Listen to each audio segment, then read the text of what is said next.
Pictures released by the U.S. Attorney show the arrests early this morning. One person refused to leave the front of the ICE building. Others chained their wrists together to make it harder to separate them, although police eventually did.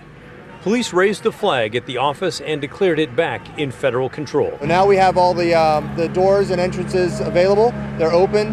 The facility is still closed for employees and visitors, but that should be happening here in the near future. 9 people were arrested. One was later released without charges, but the others face federal misdemeanors for failing to obey a police officer and blocking the entrance to the building.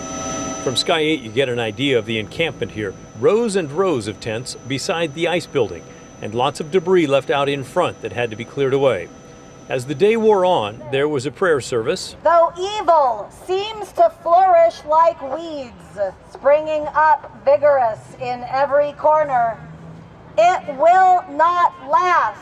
And lots of yelling at the federal police. None of you have any moral. And the shouting down of one man who dared to tell the protesters that ICE performed an important job. You support Gestapo. But no more arrests.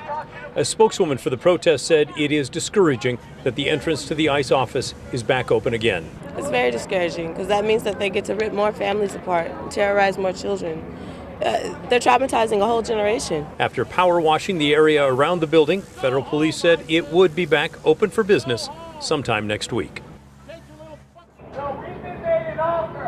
And the protesters were angry. They say Portland police did take part in the action. Police and the mayor said that's not the case, that when federal police shut down the street, that the police arrived to help motorists find their way and that they were helping motorists, but not the federal police here. Back to you. Pat, another